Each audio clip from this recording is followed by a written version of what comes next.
Alright, welcome back to what feels like it's been forever, another Fire Emblem Heroes video.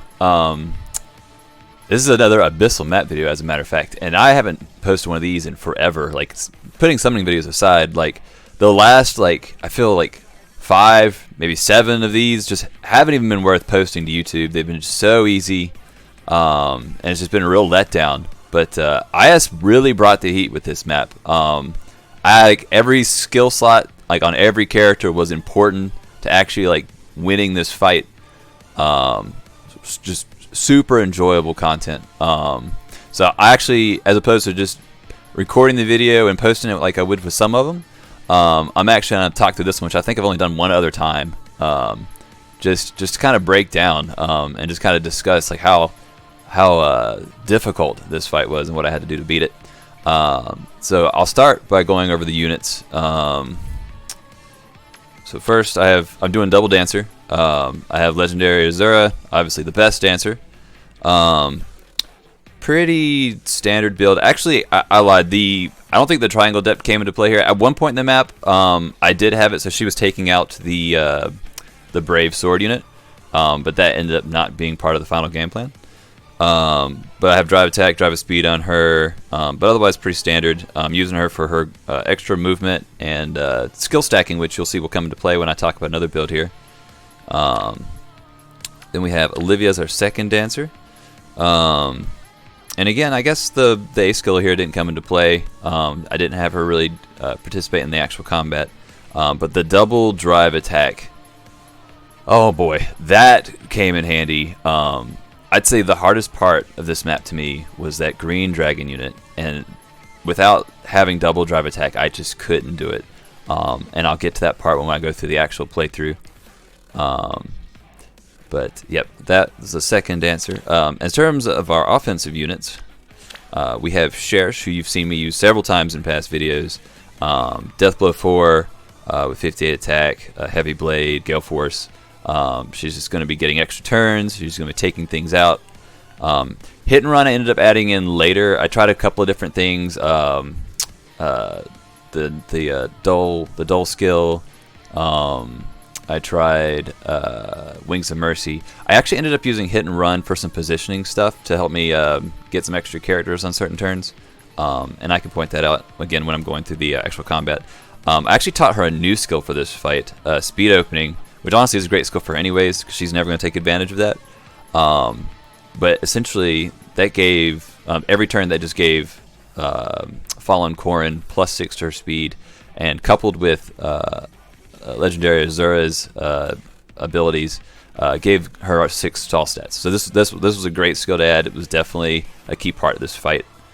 And of course, the last unit was Fallen Corrin. I actually almost, for me, for Aether Raids, I switched seasons. I have Adrift Corn for Light, and I have Fallen Corn for Astral, and I'll switch the Summoner support, and I just changed it. And I almost broke down to the point where I switched it back for this fight. Again, this fight was ridiculous.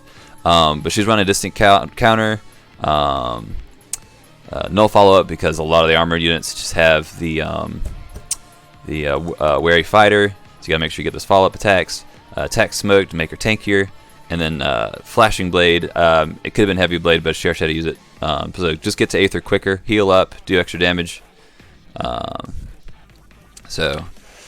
Alright, so let's just jump into this fight here. The sky is my stage. Turn that up a bit. Alright, this guy. So none of my units could tank this. And let me just look at his setup. I mean, it setup's ridiculous. I couldn't tank the Luna with Corrin. It just wasn't feasible. She doesn't have the highest res in the game, 32, 34, even with Summoner support. But he has just so much anti-stuff. Like, I looked at it, at one point, I had him up in the top right corner, and I got down to, like, Cherche just wasn't doing any damage to him. I'm looking at it. He's got the attack defense push. He's got the lull attack. He's got close defense 3. Not to mention his tome buffs. If you have too much attack, he gets more defense. So it's just ridiculous amount of damage that he can just tank. and of course with the bloated stats of Abyssal, it was just ridiculous. So I essentially had to get this fight to the point where I could just wail on him for like a whole turn. So I'm gonna jump into it here. First, right off the bat, I just take care of this panic staff. And just have Corn come over here and give it, not Corn, Cherish come over here and give her the quick 1-2. And then again, Corn has this nice buff from Cherish, which I'm just going to amplify with Azura and place her out here. Get her away from everybody else. She gets the +6 due to her weapon skill. She puts some good damage on this Blue Knight. Again, being able to hit him twice due to her no follow-up.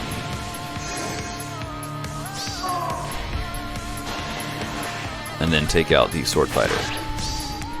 Please, flee.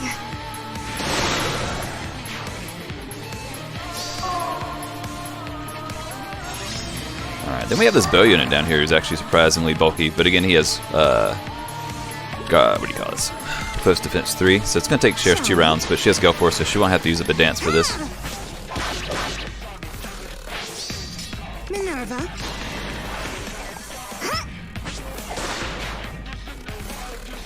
And then I'm going to have Corn finish off this knight. Right.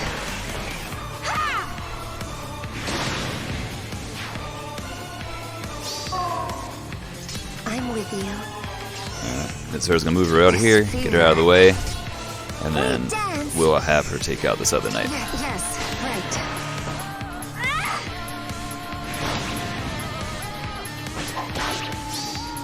Please, flee.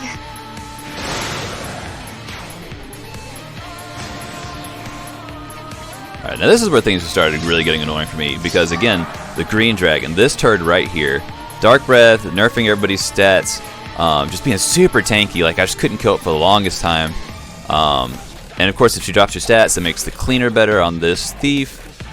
This thing was no slouch, it was powerful. If it survives, then this guy gets to come in with Wings of Mercy, and he's just so strong, and it has anti-dragon, so he just bodies Corrin. So the biggest struggle for me on this entire map was dealing with this green dragon. And what I had to do is, originally I was having Cherish down here and she was taking this out, and this is before I had the hit and run, so she was actually still in range. But I actually need to charge Corrin's Aether on this Lance Flyer. And then we'll give her +6 to everything due to Azura's skill combined with the speed opening from Cherish.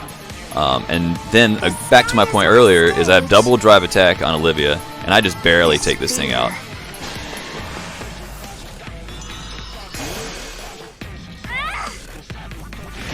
But that was the key to me winning this map, because otherwise this green dragon just forces me to retreat until I just run out of room, and again it takes too many turns to take out the boss. So I'm going to have Olivia move Corrin down. We'll take care of that Lance Flyer now. Yes, right.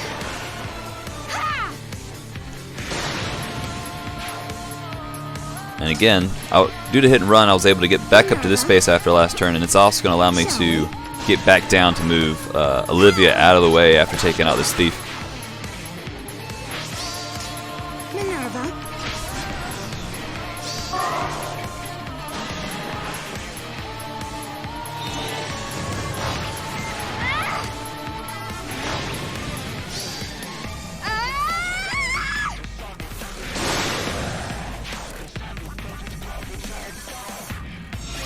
Alright, so now we're getting close to into the fight. This is where Cherish gets the chance to finally clean up on this turd. He didn't want to go down in one hit. Again, he had so many defensive skills, so now he gets to What's next? he gets to die slow. Minerva.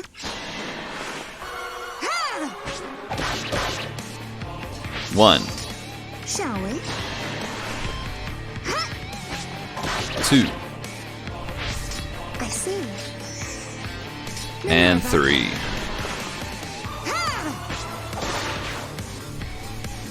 So now it's just a matter of cleaning up the stragglers.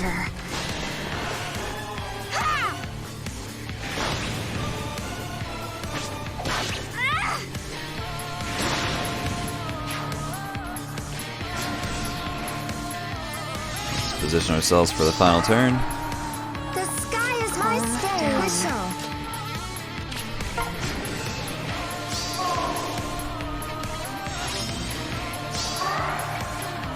Yes, right.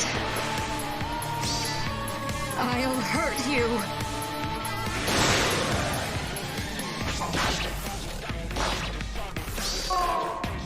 We dance. This fear. Ha!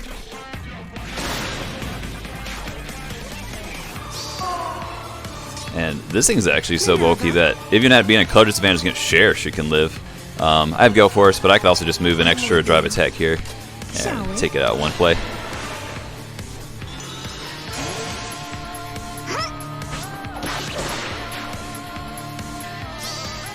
And that is how I beat the Abyssal map. Again, this was super fun. I really appreciate the challenge. When IS actually puts a lot of thought into these maps. And again, it's been forever since we had a good one. So I really appreciate this. Hope you guys enjoyed. Let me know if y'all managed to beat this map and what you did to beat it. I don't expect everybody to be recording their videos, but if you just give me a summary, that'd be really cool. But until next time, again, thank you for watching, and I'll have more summoning videos for y'all soon. And take care.